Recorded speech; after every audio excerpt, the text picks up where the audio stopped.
நான் நிறைய பேருக்கு நான் தேங்க்ஸ் பண்ண கடமைப்பட்டிருக்கேன்.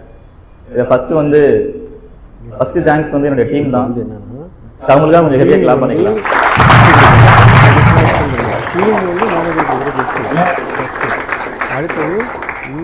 ஏன் ஃபர்ஸ்ட் தேங்க்ஸ் அவங்களுக்கு சொல்றேன் அப்படின்னா, நான் வந்து எங்க அம்மாவுக்கு, எங்க அப்பாவுக்கு, என் தங்கச்சிக்கு கூட நான் அதிகமா கால் பண்ணி நான் பேசினது கிடையாது.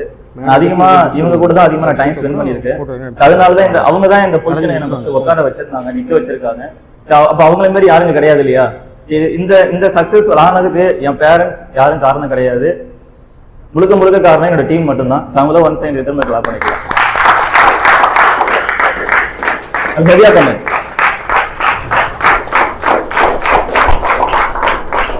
ரெண்டாவது செகண்ட் தேங்க்ஸ் வந்து என்னுடைய லீடர்ஸ் இருக்காங்க சார். ஃபர்ஸ்ட் வந்து ராகுல் காந்தி சார். அவரு தான் எனக்கு ஃபர்ஸ்ட் இந்த ஆப்பர்ச்சுனிட்டியில இந்த ட்ரைனிங் கொடுத்தவர். அவரு எனக்கு நிறைய இந்த பிசினஸை பத்தி நிறைய விஷயங்கள் எனக்கு ஸ்டார்டிங்ல இருந்து இந்த செகண்ட்ஸ் வரைக்கும் நிறைய விஷயங்கள் எனக்கு சொல்லி கொடுத்துருக்காரு. அந்த டைம்ல நான் நிறைய டவுன் ஆகும்போது, நான் சக்சஸ் ஆகிறப்ப, நல்லா பண்ணப்போ சரிதான், நான் டவுன் ஆகும் போதும் சரிதான், எனக்கு கூட என் மணி விஷயத்துல கூட அதிகமா எனக்கு ரொம்ப சப்போர்ட் பண்ணியிருக்காரு. அவரு இந்த அந்த அந்த அவருக்கு நிறைய விஷயங்கள்ல நான் நிறைய தேங்க்ஸ் பண்ணது நான் கிடையாது. சரி, அதுக்கான ஸ்டேஜ் தான் நான் நினைக்கிறேன். அவருக்காக ஒன் டைம் நான் கிளாப் பண்ணிக்கிறேன்.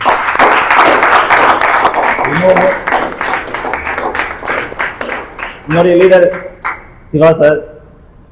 அவரு கூட நான் அதிகமா ரொம்ப பாண்டிங்லாம் இருந்தது கிடையாது. ஆனா அவர் மேலோட்டத்துல இருந்து எங்க அதிகமா என்கிட்ட கன்வே பண்ணது, சார் நீங்க வரணும், நீங்க மேல வாங்க, நீ வந்தே ஆகணும், உங்களை மாதிரி பெருசெல்லாம் அந்த இடத்துக்கு வந்தே ஆகணும் சார் அப்படிங்கிறத என்கிட்ட நேரடியாக அதிகமா என்கிட்ட சொன்னது கிடையாது.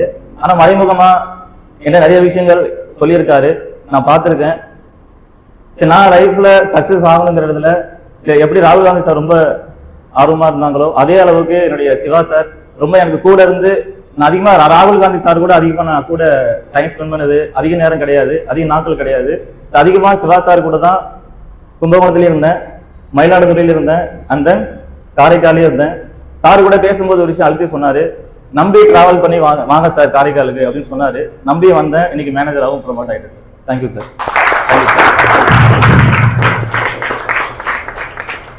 அப்புறம் இருக்கு பாலாஜி சார் இருக்காங்க, மருது சார் இருக்காங்க, ஸ்ரீபாலன் சார் இருக்காங்க. அவங்களாம் இந்த தொழில எனக்கு வந்து ரொம்ப டவுன் ஆகுற நேரத்துல நிறைய மீட்டிங்ல அவங்களோட ஸ்பீச்சை கேட்டு சில நான் டவுன் ஆகும்போது நிறைய விஷயங்கள்ல இதுக்கப்புறமாவது கொஞ்சம் மாத்திப்போம், சரி பண்ணிப்போம் அப்படின்ட்டு நிறைய விஷயங்கள்ல எனக்கு அவங்க ரொம்ப உதவியா இருந்திருக்காங்க. ஆனா அந்த மீட்டிங் அவங்க வந்து என்கிட்ட நேரடியாக அதிகமா என்கிட்ட நான் பேசுனது கிடையாது, ஃபோன் பண்ணி நான் பேசுனது கிடையாது.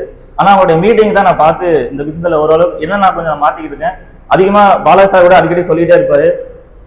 இப்போ ரீசனா சொன்னாரு, அதிகமா போராட வேண்டியது வந்து என்கிட்ட அதிகமா நான் போராடி இருக்கேன். ஏன்னா நான் வளர்ந்த விதமே வேற மாதிரி. நான் ரொம்ப டைம் எடுத்து இந்த பிசினஸ்ல வந்திருக்கேன். நான் சீக்கிரமாவே வந்திருக்கணும், ஆனா ரொம்ப டைம் எடுத்திருக்கேன். அதுக்கு காரணம் நான் வளர்ந்த விதம், நான் இருந்த இடம் அதே மாதிரி தான். என்னென்ன மாத்திக்கிறதுக்கு, என்னென்ன சரி பண்ணிக்கிறதுக்கு எனக்கு கரெக்டான எனக்குன்னு ஒரு கொஞ்சம் வருஷம் டைம் கிடைக்கும் இல்லையா? அந்த வருஷம் தான் 2026. இது எனக்கு ரொம்ப சக்சஸ்ஃபுல்லா அந்த வருஷம் எனக்கு ஸ்டார்ட் ஆயிருக்கு. இந்த ஸ்டார்ட் பண்ண அந்த வருஷத்துல இருந்து இதுக்கப்புறமும் சரிதான், என்னோட லைஃப் இதுக்கப்புறம் ரொம்ப பெட்டரா இருக்கும், நல்லா இருக்கும் நினைச்சுதான் இந்த லைஃப்ல ஸ்டார்ட் பண்ணியிருக்கேன். அதுக்கு எனக்கு உதவியா இருந்த என்னுடைய மேனேஜர்ஸ், என்னுடைய லீடர்ஸ், என்னுடைய டீம் மெம்பர்ஸ், அவங்க எல்லாருக்கும் நான் தேங்க்ஸ் பண்ணிக்கிறேன். தேங்க்யூ. சரி, லாஸ்டா ஒன்னு மட்டும் சொல்லி நான் முடிச்சுக்கிறேன் சார். இந்த பிசினஸ் பத்தி நான் சொல்லி ஆகணும். ஆரம்பத்திலே அந்த தொழில் எனக்கு ஒன்றும் தெரியாது. ஆரம்ப ஸ்டேஜில் இருக்கும்போது நிறைய அவமானப்பட்டிருக்கேன், அசிங்கப்பட்டிருக்கேன். இந்த தொழில் ரீதியாக நிறைய எதிர்ப்புகள் கூட வந்துச்சு. என் ஃப்ரெண்ட்ஸ் ரீதியா, ஏன்டா தானே பண்ற, நம்ம இன்ஜினியரிங் பண்ணியிருக்கோம், மாணவர் சென்னையாவது ஒர்க் பண்ணடா. நிறைய தடவை நான் கும்பகோணத்தில் இருக்கும்போது சரிதான், மயிலாடுதுறையில் இருக்கும்போது சரிதான், நிறைய தடவை என்னை கூப்பிட்டுருக்காங்க. நானும் இந்த பிசினஸ்ல நிறைய தடவை நானே சொல்றேன், நிறைய தடவை இந்த பிசினஸ் விட்டு வெளில போயிடலாமா அப்படின்னு சொல்லிட்டு நிறைய தடவை நான் யோசிச்ச ஒரு பையன் தான் நான். அன்னைக்கு எனக்கு நிறைய தடவை இந்த மீட்டிங் மூலியமா தான் ஏதோ ஒரு நம்பிக்கை எனக்கு கிடைச்சது. ஏன் ரீஸ்டார்ட் பண்ணக்கூடாது, அப்படின்னு நினைச்சுதான் இப்போ ரீஸ்டார்ட் பண்ணி இன்னைக்கு இந்த மேனேஜரா இருக்கேன். அன்னைக்கு இந்த பிசினஸ் நம்பலன்னா கண்டிப்பா இந்த பொசிஷன் எல்லாம் வந்திருக்க முடியாது. இதே மாதிரி என் ஃப்ரெண்ட்ஸ் கூட ஒரு 20,000, 30,000, 40,000 சம்பாதிக்கிற பொசிஷனுக்கு கண்டிப்பா நானும் என்னால போயிருந்திருக்க முடியும். ஆனா அது எத்தனை வருஷம் வரைக்கும் என்னால கண்டினியூ பண்ண முடியுங்கிறது எனக்கு ஒரு கொஸ்டின் மார்க்காவே இருந்தது. இது எனக்கு லைஃப் லாங் வரைக்கும் இருக்கும். இதுல ஏன் திரும்ப அகைன் பண்ணி நம்ம லைஃப் சேஞ்சஸ் பண்ணக்கூடாதுங்கிறத ஒரே காரணம் தான் இந்த பிசினஸ்ல திரும்பவும் அகைன் நான் பண்ண ஆரம்பிச்சேன். இன்னைக்கு இந்த பொசிஷனை நான் வந்திருக்கேன். தேங்க்யூ. இந்த பிசினஸ் ரொம்ப தேங்க்ஸ் பண்ணிக்கிறேன். லாஸ்டா ஒண்ணு என் ஃபேமிலி கிட்ட நான் அதிகமாக நான் பேசுனது கூட கிடையாது. எங்கள் அம்மா கூட அதிகமாக வீட்டுக்கு கூட அதிகமாக நான் போனது கூட கிடையாது. அதிகமாக எங்கள் அம்மா வந்து ஏன்டா ஃபோன் பண்ணி பேசவே மாட்டேற அப்படின்னு கேட்டுக்கிட்டே இருப்பாங்க. எனக்கு அழுக தான் வரும். எனக்கு எங்கள் அம்மாட்ட என்ன பேசுறது, நான் என்ன ஆயிட்டேன், என்ன சம்பாதிச்சிட்டேன் அப்படிங்கிற ஒரு குற்றம் என்கிட்ட இருந்துகிட்டே இருந்தது. என் தங்கச்சி கூட அதிகமாக பேசுனது கிடையாது. நான் அதிகமாக வீட்டுக்கு போனால் பேசவே மாட்டேன். வீட்டுக்கு போவேன், தூங்கிடுவேன். அப்புறம் இந்த ஆஃபீஸ் தான் எனக்கு கிட்டத்தட்ட ஆஃபீஸ் தான் என்னுடைய எல்லா இடமும் இருந்தேன். டீம் மெம்பர் என்னுடைய ஆஃபீஸ் இப்படி தான் நான் இருந்துட்டு இருந்தேன். எங்கள் அம்மா கிட்ட நான் சில மன்னிப்பு கேட்டுக்கிறோமா. ஏன்னா நிறைய நேரத்தில் நாங்கள் அம்மா கிட்ட கொஞ்சம் எமோஷனலாக தான் இருக்கும். நிறைய நேரம் எங்கள் அம்மா கிட்ட நான் அதிகமாக டைம் ஸ்பெண்ட் பண்ண கூட கிடையாது. ஃபோன் பண்ணி கூட பேசுனது கிடையாது. அம்மா கூட எனக்கு அப்பப்போ சொல்லுவாங்க, அப்பாட்ட பேசுறா, அம்மாட்ட பேசுறா, தங்கச்சிட்ட பேசுறா, கல்யாணம் இருக்கு, மாமாட்ட பேசுறா அப்படின்னு நிறைய தடவை சொல்லுவாங்க. ஆனால் எனக்கு அந்த மாதிரி நான் லைஃப்ல ஏதாவது ஒரு ஆயிட்டு தான் ஏதாவது ஒன்று பண்ணணும், பேசணும் அப்படிங்கிறத எனக்கு ஒரு வைராக்கியம் நிறையாவே இருந்துச்சு. ஆனால் அதுக்கு அம்மா கிட்ட வந்து எந்த உட்காந்து பேசுறது கூட எனக்கு எதை நினைச்சுப்பாங்களோ அப்படிங்கிற எல்லாமே இருந்தது. நான் கூட உட்காந்து கூட அதிகமாக நான் நிறைய தடவை என்னை கேட்கும் போதெல்லாம் அதிகமாக நான் கூட பேச கூட மாட்டேன். இருப்பேன், வீட்டில் இருப்பேன், சாப்பிடுவேன், தூங்குவேன், இப்படியே வந்துடுவேன். நான் பாட்டுக்கு அதிகமாக பேசுறதுன்னு பார்த்தீங்கன்னா டீம் மட்டும் தான். நிறைய நேரம் எங்கள் அம்மா கிட்ட அழுவாத என்னைக்காவது ஒரு நாள் உட்காந்து அழுவணும் அப்படின்னு நிறைய நான் இயங்கியிருக்கேன். ஆனால் என்னைக்காவது ஒரு நாள் என்னை புரிஞ்சுப்பாங்க, எங்கள் அம்மா என்னைக்காவது சரியாயிடுவான், என்னை புரிஞ்சுப்பாங்க அப்படின்னு சொல்லிட்டு எனக்காக எவ்வளோ விஷயங்கள் சாக்ரிஃபைஸ் பண்ணிக்கிட்டு ஏதோ ஒன்று பண்ணுறான், நல்லா வந்துடுவான் அப்படிங்கிற ஒரு நம்பிக்கையோட வீட்டில் இருந்துகிட்டே இருக்காங்க. எங்கள் அப்பா இருந்துகிட்டே இருக்காங்க. எங்கள் அப்பா கூட அதிகமாக என்கிட்ட வந்து பேசுறது மாட்டாரு.